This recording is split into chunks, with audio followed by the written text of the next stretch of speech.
being here tonight. Thank you all so much for coming out.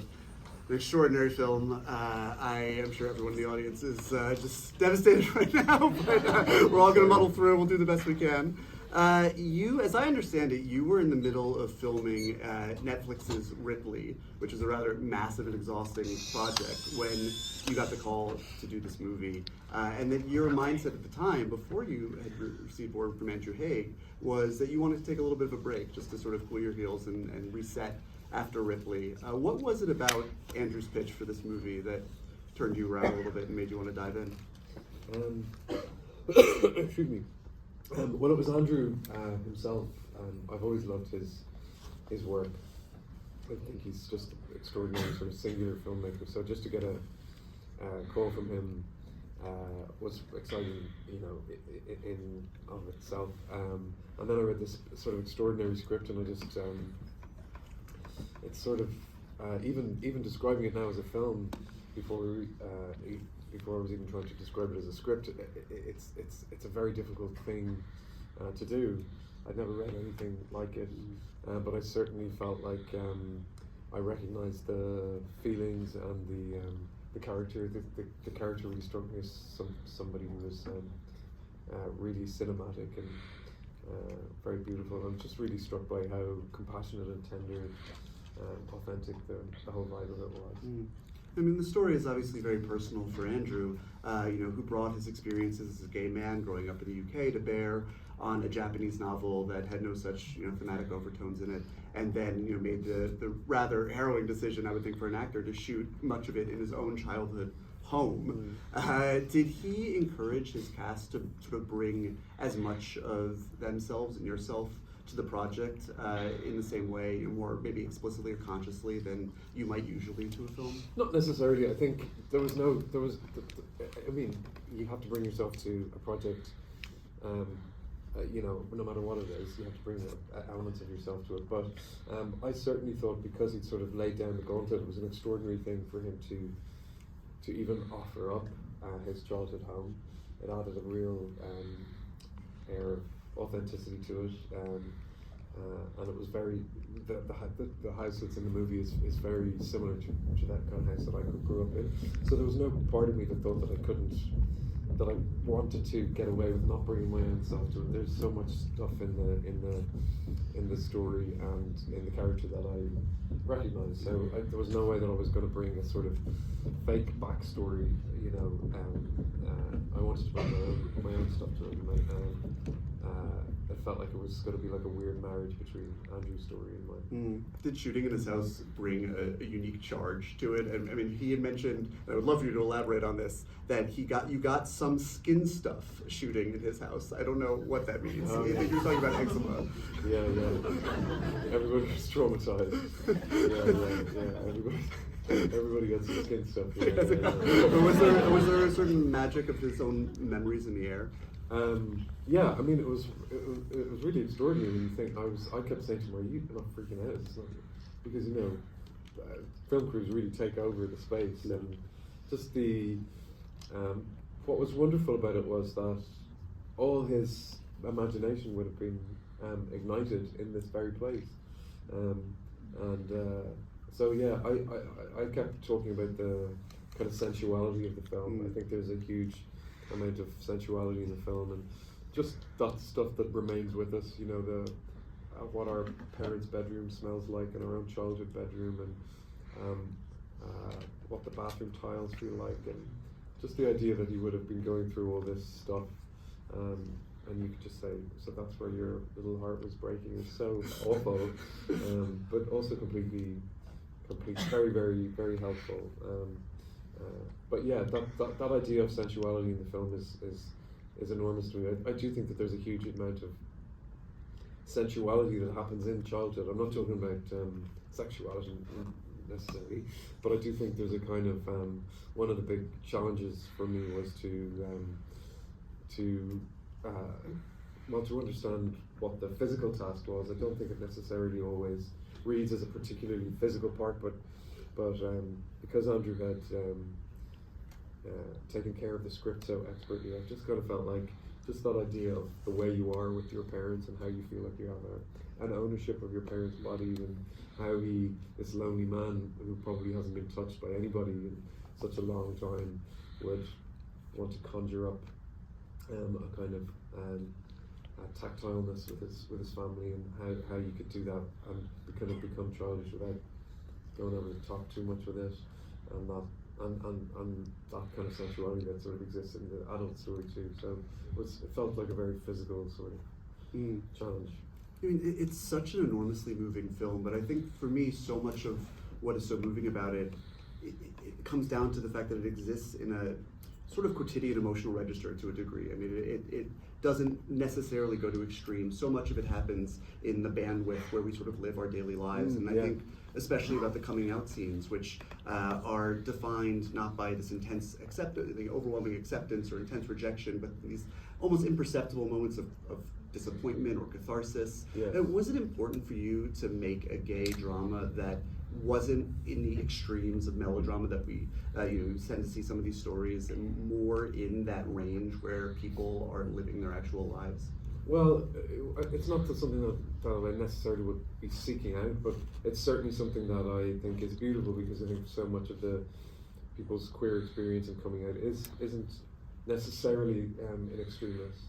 I think there's something that queer people recognise, which is, as you say, it's not full embraced acceptance, nor is it outright rejection. There's a kind of a brutal path that many of us have to go on, and it's insidious in some ways, and it's subtle in some ways, and sometimes it works out for the better. But there's a thorny path to go, and I think that thorny path can exist alongside really deep felt love, even though sometimes our family members can say things that are cruel and unseeing and pretty gut punching, and I think that's what I love about the movie. I like the fact that there's a real nuance in it, that it's I think the parents really love him, but I also think they say things that are awful. As all parents do. I mean, it's impossible to avoid, giving your children pain that they can hold on to for the rest of their lives, in one way or another. I say that as a parent and a child, but but it's a segue to what I wanted to ask about, which is, one of the first things we hear in the movie is Harry saying, "How do you cope?" And that really is such a fitting setup for a movie that is about how we interpolate pain into our lives, how we live with it, how we keep it alive in a helpful and productive way rather than letting it isolate us. And so much of that is alive. You were talking about the nuances of the characterization, but I think the nuances of your performance, which is so overwhelmingly moving, often because of a small twitch on your face or a smile. But how do you have that sort of control over your, for lack of a better term, your instrument in those moments, without it feeling mechanical? Like, how do you embody a character that is so in his head as this character is written to be? Oh, well, I think that's one of the beautiful things about film acting, is that you don't even think about it. I mean, I was really taken aback when I first saw the film at how close the camera is. So I don't know, I felt like I really recognised the character. I felt like I love the kind of I don't know-ness of the script. I think like in those big kind of coming out scenes, I don't think he's going into that scene thinking I'm going to come out to my mother. I think it's so much about dignity that he doesn't want to come out to his mother and explain himself as a man in his 40s. But there's a sort of strange, almost comedic, slightly, I don't know what it is, it's slightly aggressive energy coming from his mother, and then it turns into something, and of course he's grappling with his dignity, because he's angry with her, but also he desperately needs her love, and hasn't needed it for so long. So I think those little machinations of the way a conversation can go, I suppose we just have to remember that you don't play all those things with the one note, that you go that any scene, any dinner date that we have, anything can go in many different ways, and it's keeping the sort of I don't know where this is going to go, and just playing each note hopefully makes it I don't know, a little bit more colourful. So it's not really thinking about the mechanics of it, Sure. but just the just listening, I suppose, and it's very easy to do. Do you find yourself still getting emotionally overwhelmed just sort of talking about this movie? I mean, just like I listening to you and thinking back to the scenes you're referring to, it's like Jesus. And I, another key scene partner in this film, not one of your parents, but is Paul Mescal as Harry. I mean, you both have such an immediate and rich chemistry from the moment the characters are introduced. But I know that Andrew Haigh is not big on rehearsals. He prefers to sort of maintain the vulnerability and the excitement in the moment. Yeah. How did you and Paul arrive at this sort of energy? We're on the same page. I don't know. It's a very difficult thing to understand chemistry and what that is. Apart from, I don't know, a real love of our parts. I think that sometimes that's a really important thing that's kind of overlooked, that you really want to be playing.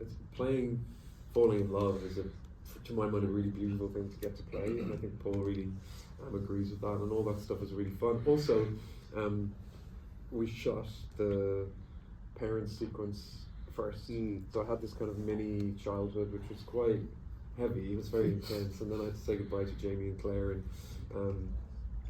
it was emotional, all that stuff. And so the second section with Paul felt lighter and was sort of a beautiful thing to do. And I think it's just about listening the way you listen when you're on a date with somebody.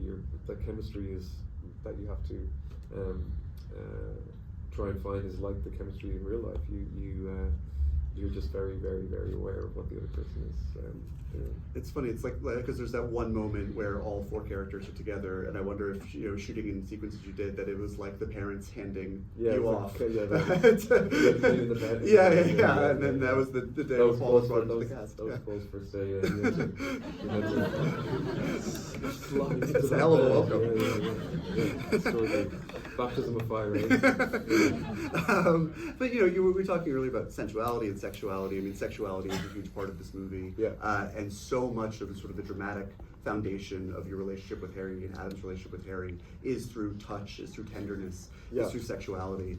I mean, we have a lot of sort of nauseating discourse that we don't need to get into about the value or lack thereof of sex scenes in this country in particular. And I think this film like this really makes a case against that, and saying that so much of narrative and the texture of a story can be communicated through scenes like that. How do you, as an actor, working with Paul, working with Andrew, working with an intimacy coordinator, whoever, in those moments, find sort of a narrative through line through sex to make every sort of touch and tender and kiss and everything sort of communicate the essence of these characters? Well, I think you have to have a baseline of. We didn't map out every single thing that we were going to do. It's very helpful to have an intimacy coordinator, because you can say, this is the bit that this is what we want it to be, and this is what people are comfortable in showing or not showing, blah blah blah. And actually having that baseline allows you to be a little bit more improvisational. I always just think sex is communication. It's physical communication, and so for me it was about a man who just has not had that experience of physical touch in such a long time, and I love the idea that it's sort of being brought out in it. And I think the sex scene, it's something that I really believe in. I think the tenderness between the two men is the most radical part of the film. I love that. I think that I like the fact that they question each other, and that we just see how much they love each other through their affection as much as their sexuality. Sure. And you're saying, Adam, a man who hasn't been touched in a long time. I mean, I think so much of what I found powerful about the ending of the movie is this idea that he has to be loved in order to love. Exactly. And, the ending of the movie for me, and I know it's open to interpretation, threads the line so beautifully between sort of tragedy and catharsis. But I'm curious about that, because I think it's possible for someone to watch this movie and feel as if the ending is cruel in a way, that it's after watching Adam go through this incredibly intense experience and sort of reconnect with his parents and then himself, to be walloped over the side of the head by the discovery that the man he loves is dead. I don't feel that way, but I wonder, was it a conscious discussion on set, or just something you had to navigate to sort of find the sort of the beauty in what happens at the end there, without putting too fine a point on it? Yeah, I think it's extraordinarily beautiful. I think one of the things that I found, what's the word? Things that I found very difficult in just representation of queer people is that your love, the extraordinary love that we get to experience, doesn't have the same epic manifestation in movies. And so I love the huge grand gesture of it at the end. And also, it doesn't end well for any of us. And not just the movie, you mean? No, so yeah, it is a truncated relationship he has with Harry, but it is nonetheless a relationship. He's conjured up his parents in order to allow himself to show himself to them, and through a very kind of rocky journey, he's seen by them, and that allows him to love himself in some way, and then of course that allows him to literally put his arms around somebody else. So however long that lasts, to me, isn't as relevant, particularly in a film that's a sort of dreamlike state. I think that's really the great achievement of the film, actually, is not directing the audience too much towards, oh my god, he was dead the whole time, plot twist, It's not The Sixth Sense. It's not the Sixth Sense, exactly.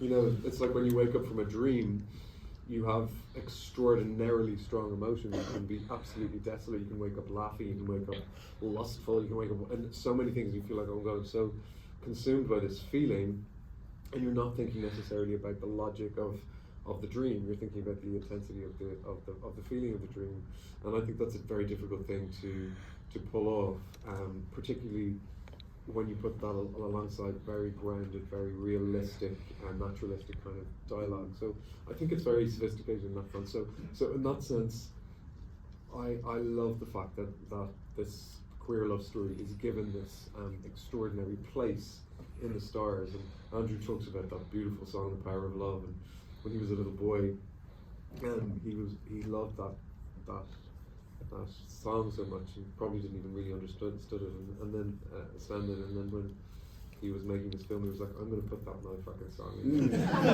I mean, music is the clearest portal we have to the past. I mean, it can take you back there almost as much as the smell of your parents' home. Yeah. Was that song in particular, or really any of the songs in the soundtrack, a compass for the actors on set to sort of understand where they were going, the emotional tonality that they were chasing? Did he play it on set? No, he didn't. He didn't play he played. Sorry, he did. He played Power of Love at the end. But yeah, it was all in the script. All those things. Make love your goal was the very last. Were the last words that I read when I first read the script. It's what a beautiful thing. So yeah, it is exactly. It's again that sensuality. It's one of the senses, and that's what I feel about the film. I feel like it's incredibly sensual. And now you can go listen to that song, and it will immediately conjure all of the feelings you have watching the movie, and just hit you like a sledgehammer, which is a lot of fun, and I highly recommend it. On that note, thank you so much for being here tonight. Thank you all so much for coming out. Thanks so much, everybody.